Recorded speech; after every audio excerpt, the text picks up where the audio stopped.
Shalom, great to be back with you guys again here for drill number 8.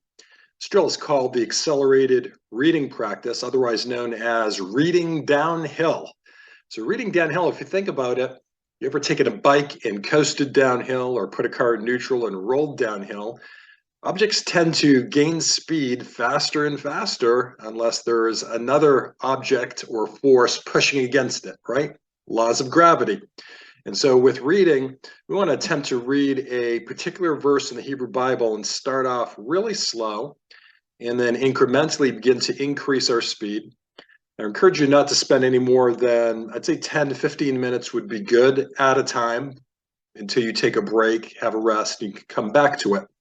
Let's go ahead and read the different components of this exercise. So number 1 says, there's no need to print out a student practice verse, as you'll be using the verse that's shown on the very next screen. Feel free to pause the video while you practice the varying reading speeds, and that would probably be good.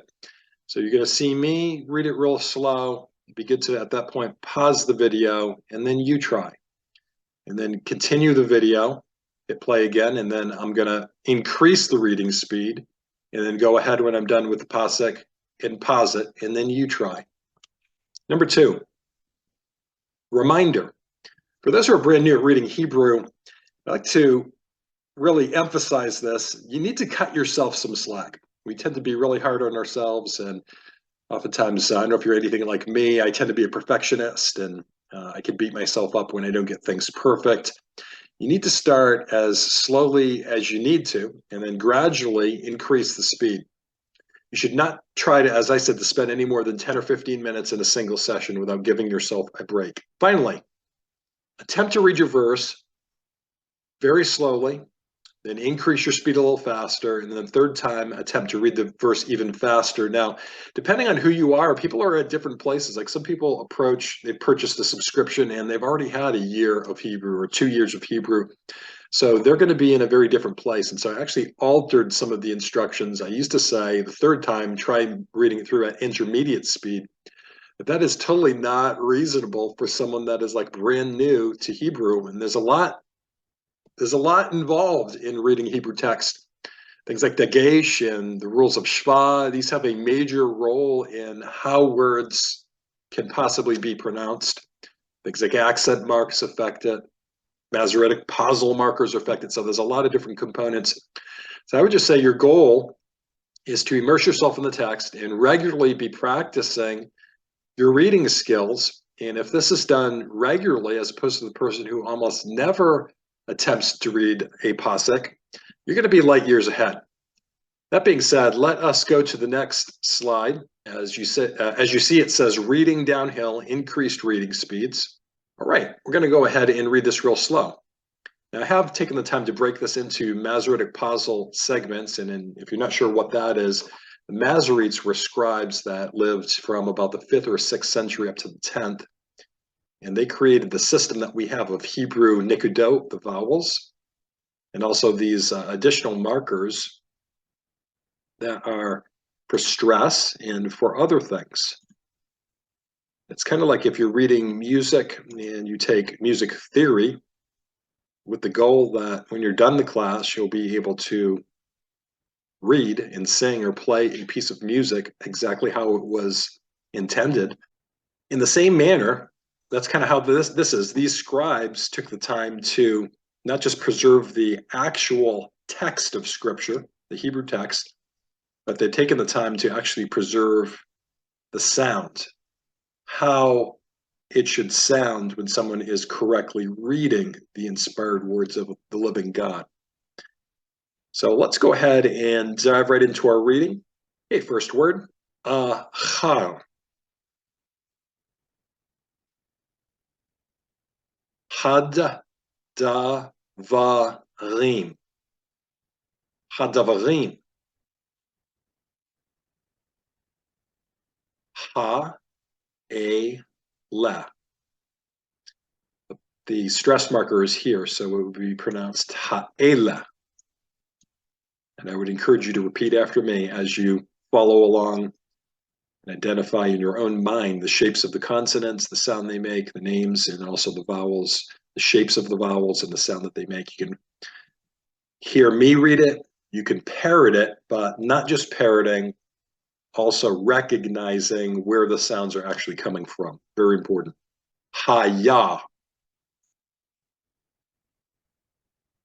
Devar. Devar Adonai. Lord's name. El. Of Ram. Of Ram. Here's a long one. Ba, ma, cha, zeh. 4 syllables. B'machazeh. Lemor. Al. Ti, ra. It's a hyphen. It's called the makef. You would pronounce the word all together. Al tira. You try. Avram. Last line. A, no, chi. It's easy to miss this little guy. That is a cholam kal. Makes the O sound. It is a vowel. It's a long vowel. It says O. Anochi means I. Magen. Magen. Lach. 1 syllable. Call that monosyllabic. Sa, cha, ra, cha. Sacharacha. You try. Har, be. Har, be.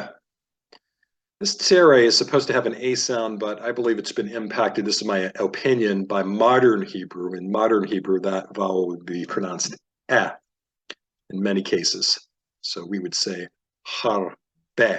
But if you're going to get technical, it is a tsere. Tsere should say A, but in most of the cases, we're actually pronouncing it as if it says A, like the sigol. Last word, me'od. Me'od. Okay, we're going to increase the reading speed now. Achar, hadavarim, ha'ela, haya, devar Adonai, El Avram, b'machazeh lemor, al tira Avram, Anochi, again, lach, secharacha, it's a tough one, harbeh, me'od. Okay, last time through. This will be the fastest. So we're going downhill, right? We're reading downhill, gaining speed. Achar hadavarim ha'eleh. Haya davar Adonai el Avram. B'machazeh lemor. Al tira Avram. Anochi magen lach. Zecharacha harbeh me'od.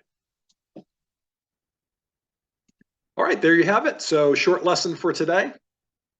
We'll put the cap on it and look forward to meeting you for lesson number 9 or drill number 9. Understand there's 9 drills or lessons that will specifically help the young Hebrew student increase their reading skills, their reading speed. But these exercises 1 through 9 do not touch upon your ability to comprehend what you're reading. comprehension, the meaning of what you're reading. And so that would be the second part of the 16 drills, focuses exclusively on increasing your ability to comprehend what it is you're reading. So we're going to get into things like vocabulary. We're going to get into things like pronouns that are added onto the front and the back end of certain words. We're going to get into doing studies on the meanings of words, the ranges of meanings, and a number of other things, proper nouns. There's a lot to learning to read Hebrew. So I've made this as simple as I can, breaking it into two major components. The first one helping with reading skills, the second one helping with comprehension skills. You need both of those, right?